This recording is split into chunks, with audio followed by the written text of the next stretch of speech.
മഹാഗുരു ശരണം. അപ്പോൾ ഇന്ന് എന്താണ് 29 അല്ലേ? 29 നമ്മൾ രാവിലെ വീഡിയോ ഇട്ടിരുന്നു. ഇപ്പോൾ പാല ഏതാ ഇത് സ്ഥലത്തിൻ്റെ പേരെന്താ? അനക്കപ്പാല, ഈരാറ്റുപേട്ട. ഇവിടെ ഒരു വീട്ടിലാണുള്ളത്. അവിടുത്തെ പൂജാമുറിയാണ്. അപ്പോൾ അവിടുത്തെ എനർജി നോക്കി. ഈ എനർജി നോക്കുമ്പോൾ അപ്പം ഞാനും എൻ്റെ വീഡിയോസിൽ പറഞ്ഞിട്ടുണ്ട്. കാര്യം എന്താണെന്ന് വെച്ച് കഴിഞ്ഞാൽ സ്ത്രീകളുടെ ആർത്തവ സംബന്ധമായ അശുദ്ധി ഈശ്വരനുമായിട്ട് ബന്ധമില്ല. ആർത്തവ സംബന്ധമായിട്ടുള്ള അശുദ്ധി അവർ പാലിക്കേണ്ടതാണ്, റെസ്റ്റ് എടുക്കേണ്ടതാണ്. അല്ലാണ്ട് ഈശ്വരീയം ഇതിന് എനർജി അത് ബാധിക്കുന്നില്ല എന്ന് ഞാൻ പറഞ്ഞിട്ടുണ്ടെങ്കിലും ഞാൻ ടെസ്റ്റ് ചെയ്ത് നോക്കിയിട്ടില്ല. അപ്പോൾ ഈ വീട്ടിൽ വന്നപ്പോൾ 2 പേര് പുറംതിരിഞ്ഞ് നിൽക്കുന്നു. അപ്പോൾ ചോദിച്ചപ്പോൾ 2 പേർക്ക് അശുദ്ധിയാണെന്ന് പറഞ്ഞ്. അപ്പോൾ അവരെ വെച്ച് തേങ്ങ വെച്ച് എനർജി നോക്കി. അപ്പോൾ അതൊന്നുകൂടി ഒന്ന് ടെസ്റ്റ് ചെയ്യാം. അപ്പോൾ ഈ വീഡിയോ എടുത്തിട്ട് ഈശ്വരീയൻ ചാനലിൽ ഇടാം എന്ന് വിചാരിച്ചു. എന്ന് പറഞ്ഞിട്ട്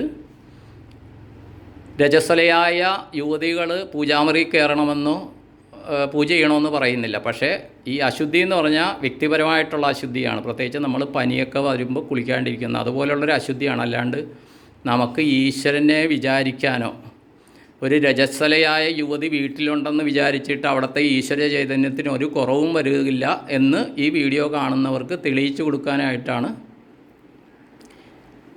ഇത് ചെയ്യുന്നത്. ഇനി ഇത് കണ്ടിട്ട് ഞാൻ എന്തെങ്കിലും എൻ്റെ ഗിമ്മിക്ക് കയ്യിൽ തേങ്ങ പിടിച്ചിട്ട് ഗിമ്മിക്ക് കാണിക്കുകയാണെന്ന് പറഞ്ഞാലും വിഷമമില്ല. അത് ഓരോരുത്തർക്ക് ഓരോ രീതിയിൽ അവലോകനം ചെയ്യും. ഇവിടെ ഏതായാലും എത്ര പേരുണ്ട്? രാജേഷ് കൂടാണ്ട് 2, 2, 4, 1, 5, 4, 9 പേരുണ്ടല്ലേ? 9 പേരുണ്ട് ഇവിടെ. ഇവിടുത്തെ ഒരാൾ വിദേശത്താണ്, ഫുജൈറയിലാണുള്ളത്. അവരുടെ അമ്മയുണ്ട്, സഹോദരിമാരുണ്ട്, അവരുടെ ഭർത്താക്കന്മാരുണ്ട്, കുട്ടികളുണ്ട്. അപ്പോൾ അതൊന്ന് ടെസ്റ്റ് ചെയ്യുക. എന്നാൽ പിടിച്ചു. രാജേഷിൻ്റെ അടുത്ത് മൊബൈൽ കൊടുക്കുന്നു. ആദ്യം എനർജി നോക്കാം. അതിൽ നോക്കൂ കേട്ടോ. അപ്പോൾ വിളക്ക് കൊളുത്തിയിട്ടുണ്ട്. അപ്പോൾ എനർജി ഒന്ന് ചെക്ക് ചെയ്യുകയാണ് തേങ്ങയുടെ. വിളക്ക് കൊളുത്തുമ്പോഴാണ് ഇവിടെ എനർജി കാണുന്നത്. കിഴക്കോട്ടാണ് നമ്മൾ തേങ്ങ പിടിച്ചിരിക്കുന്നത്. അവിടെ നിന്ന് ഇതല്ലേ കിഴക്ക്? കിഴക്ക് പിടിച്ചാൽ. അപ്പോൾ ഇവിടെ ഒരു കുട്ടിയുണ്ട്, അഭിരാമി എന്ന് പറയും അല്ലേ? അഭിരാമി. നാളെ എന്താ പറഞ്ഞ അഭിരാമി? അപ്പോൾ അഭിരാമി മാറി നിൽക്കുകയായിരുന്നു. അപ്പോൾ ഞാൻ അടുത്ത് വിളിച്ച് കയ്യിൽ പിടിച്ചു. അഭിരാമിനെ കാണിക്കണമെന്നില്ല കേട്ടോ. അഭിരാമിയുടെ കയ്യിൽ ഞാൻ പിടിച്ചിരിക്കുക. അഭിരാമി മാറി നിൽക്കുകയാണ്.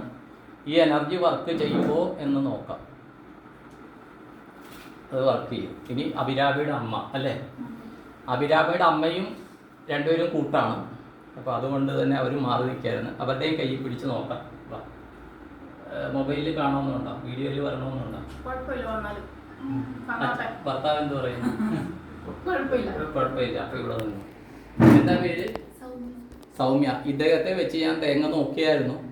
അപ്പോൾ തേങ്ങ പെട്ടെന്ന് മറിഞ്ഞു. അപ്പോൾ ഞാൻ ചോദിച്ചു, എന്തെങ്കിലും ഉപാസന ചെയ്യുന്ന വ്യക്തിയാണോ എന്ന് ചോദിച്ചു. ലളിതാ സഹസ്രനാമം എന്തെങ്കിലും ചെയ്യുന്ന ആളാണോ എന്ന് ചോദിച്ചാൽ ചില മന്ത്രങ്ങൾ ചൊല്ലുന്നെന്ന് പറഞ്ഞു. മന്ത്രം ആരെങ്കിലും പറഞ്ഞു തന്നാണ് അതാ സ്വയം ചൊല്ലുന്നതാണ്?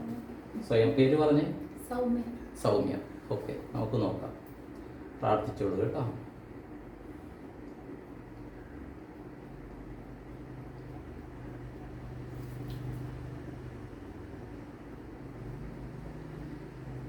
ക്യാമറയിൽ ശ്രദ്ധിക്കേണ്ട, പ്രാർത്ഥനയിൽ ശ്രദ്ധിക്കും.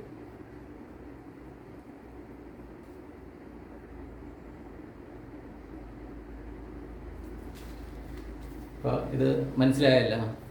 ഈശ്വരൻ എന്ന് പറയുന്ന ശക്തിയും സ്ത്രീകളുടെ തീണ്ടാരിയായിട്ടൊരു ബന്ധമില്ല. എന്ന് പറഞ്ഞാൽ അമ്പലത്തിൽ പോകണം എന്നൊന്നും പറയുന്നില്ല. പക്ഷേ അവർ വീട്ടിലുണ്ടെന്ന് പറഞ്ഞ് ഇപ്പോൾ പൂജാമുറിയുടെ മുമ്പിൽ നിന്ന് അവരെ തൊട്ടിട്ടാണ് ഇത് ചെയ്യുന്നത്. ഞാനും പണ്ട് എൻ്റെ സഹോദരിയോടൊക്കെ ഭയങ്കര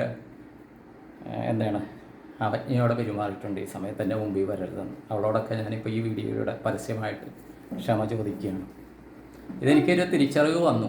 അപ്പോൾ ഇപ്പോൾ ഇത് തെളിയിക്കാനായിട്ട് ദൈവമായിട്ടൊരു സാഹചര്യം ഉണ്ടാക്കി. ഇന്ന് നമ്മൾ വീഡിയോ ഇട്ടത് വേറൊരു ഗോസ്റ്റ് ഹണ്ടിങ്ങിൻ്റെ ഭാഗമാണ്.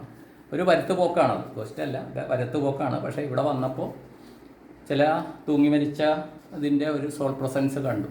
അത് ചോദിച്ചപ്പോൾ ഇവിടെ ചിലത് സംഭവിച്ചിട്ടുണ്ട് കേട്ടോ. അപ്പോൾ ഇതെല്ലാവർക്കും ഒരു തിരിച്ചറിവ് നൽകുമെങ്കിൽ നന്നായിരുന്നു. അപ്പോൾ ഈ വീട്ടിൽ എന്നെ വിളിച്ച് വരുത്തിയ കുടുംബാംഗങ്ങൾക്ക് ഇതിന് സമ്മതിച്ച സഹോദരിമാർക്ക്, അവരുടെ ആ കുട്ടിയുടെ അച്ഛൻ, അവരുടെ ഭർത്താവ്, അവരോടും ഗ്രാറ്റിറ്റ്യൂഡ് ഞാൻ പറയുകയാണ്. ഇത്രയും പറഞ്ഞുകൊണ്ട് നിർത്തുന്നു. നന്ദി, നമസ്കാരം. All the best all. Thank you all. Okay.